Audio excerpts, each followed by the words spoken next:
इशारे से बुलाया इधर आ, इधर आ, इधर आ। हाँ, तो वो दिखा घूम गई गहरी नदी में जाके वहाँ से पानी को देखा देख के डरे। तीसरे हाथी को इशारे से बुलाया इधर आ, इधर आ, इधर आ। हाँ, तीन मोटे हाथी घूमने गए शिकारी के पिंजरे में जाके वहाँ से शिकारी को देखा देख के डरे। चौथे हाथी को इशारे से बुलाया इधर आ, इधर आ, इधर आ।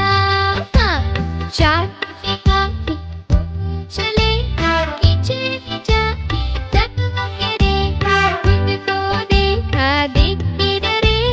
पांचवें हाथी को इशारे से बुलाया इधर आ, इधर आ, इधर आ।